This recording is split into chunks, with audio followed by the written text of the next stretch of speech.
This is WFIL TV Channel 6 Philadelphia, and it's time now for the WFIL World News for this Monday morning, January 29th, 1951. Good morning, everybody. I'm Peter Wiggins. Here's what's happening here.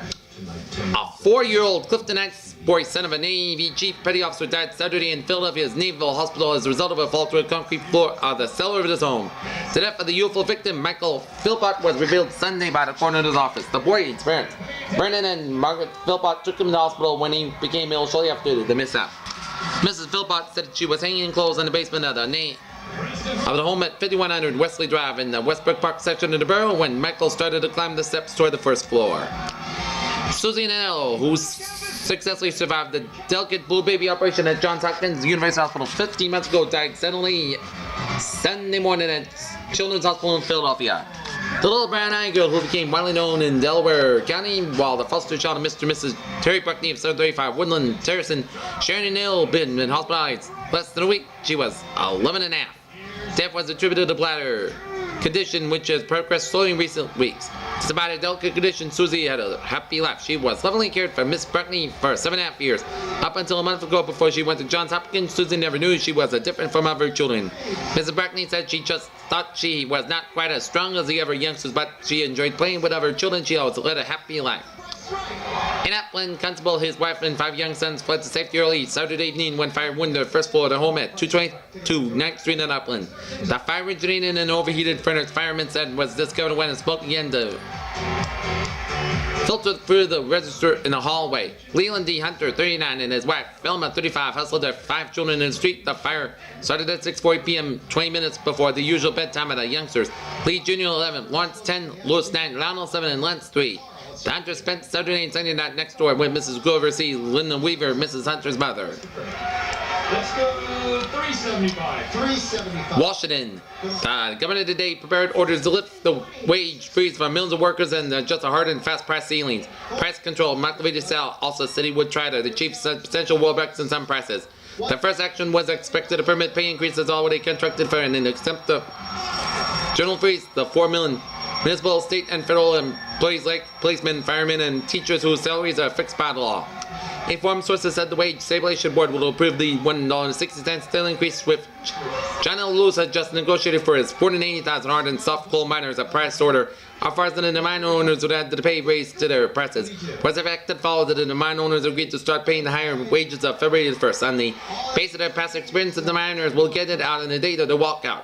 Sources said that the wage board will have some precedent announcements ready tonight or Tuesday and plan to fall for later this week with a broad wage program to replace the freeze order. Other workers and automatic pay increases due under the existing contract will be permitted to take them.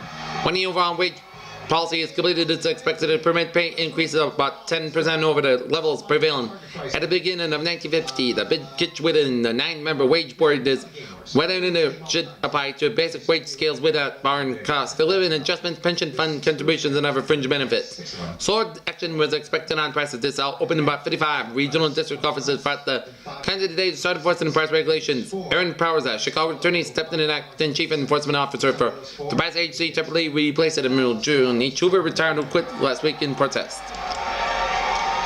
Lake success. The Arab Asian group began one last effort today to head off the United Nations passage of the American proposal to brand off Communist China and aggressor, spurred by information in the hands of India that Peking would consider peace talks and that the United States relatively close fact the Coastal Asian group planned to put forward a crucial amendment to its proposal for an immediate 7-nation peace parley. The amendment would provide that the parley should first arrange a Korean ceasefire and only then return for the broad Far East issues, including the Formosa and the dispute over China's UN seat. Washington. French Premier René Plavin on a no time to lose visit came here today for a crucial talk with President Truman on tightening American-French battle strategy against communism in Europe and the Far East.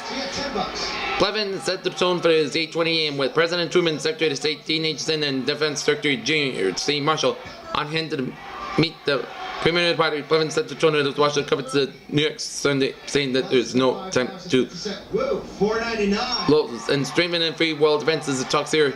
He added would secure a greater harmony of effort.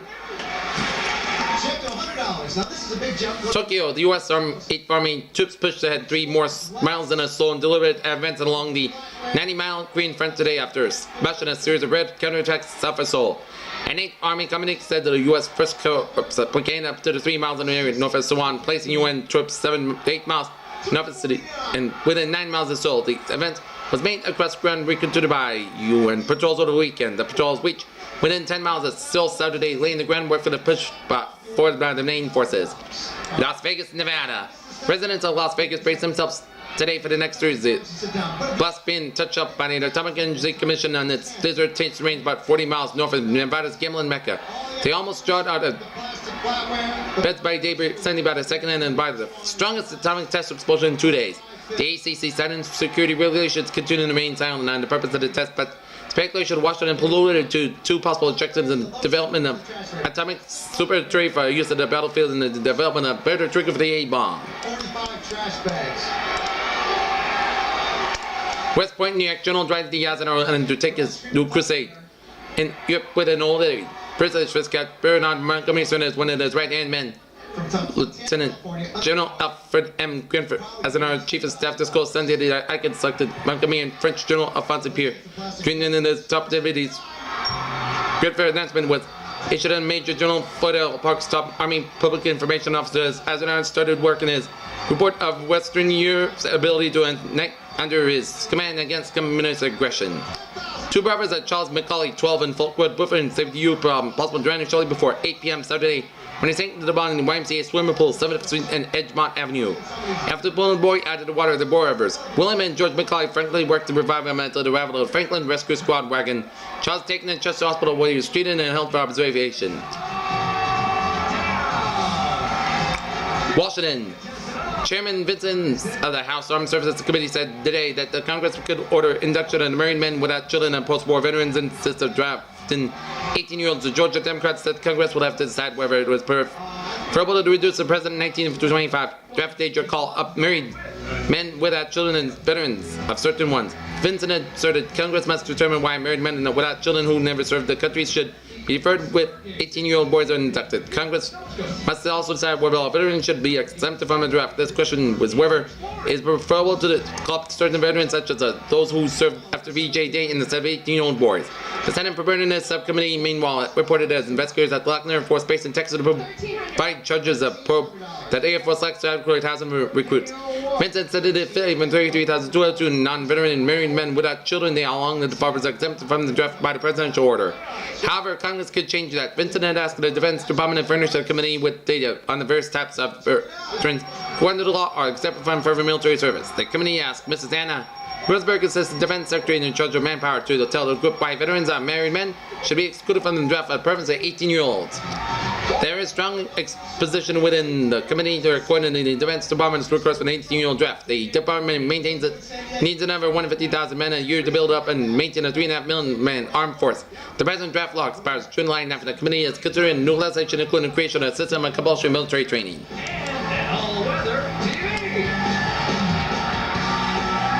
Contemporary modular design is outdoor. Pennsylvania Federation of Post Office Clerks, CFL, will ask U.S. Senator James H. Duff to support its demands for wage increases of 17%.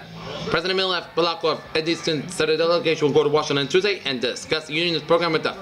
After the local employee at Chester, the union's executive board met Sunday in the Northern and all that campaign to have a pay increase. Bill pending and Congress enacted at early date.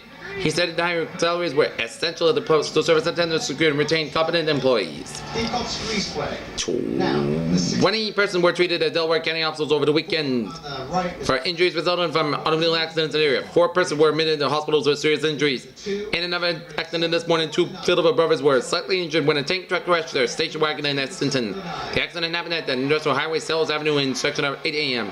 Police said the tank truck driven by Robert Wenzel, 27 of 424 East 4th Street, truck the station wagon as both vehicles are heading west on the Industrial Highway. The tank truck as coastal tank service vehicle is owned by John Neal Woodland. John Rigobado, 35 of 2323 South Clark Street in Philadelphia, was driving the station wagon to Ridley Township Police. He was treated at Taylor Hospital for cuts in the left hand, and his brother Joseph, 24, riding with him, was treated for the cuts in the hand. The station wagon was demolished. Police reported the tank truck skidded after striking at a small vehicle and knocked down a traffic light. Bernard J. Laura, the quarantine station. Marcus took the... So, here's to the bottom. Now into the weather here. For the Delaware Valley, cloudy with occasional rain this afternoon, changing to freezing rain tonight. Tuesday, cloudy with a chance of occasional light, snow closer to 9 on Tuesday. Don't suffer the consequences. When you get to a certain point in life, you know Sun will set 5:15 p.m. and moon sets 10:15 a.m. Less core moon, January 30th. That's why we love consumer. High tide 5:21 p.m. and low tide 12:07 p.m. It's us to a T. Oh, excuse me. High today 42, low tonight 23. High Tuesday 29 degrees. Current conditions: Philadelphia, northeast Trenton, and Wilmington 40 degrees across the board with light rain. That's coming in for the WFIL World News Report, and it's January the 29th, 1951 on a Monday. I am Peter West. I hope you have a good day, and we'll see you later. Bye, buddy.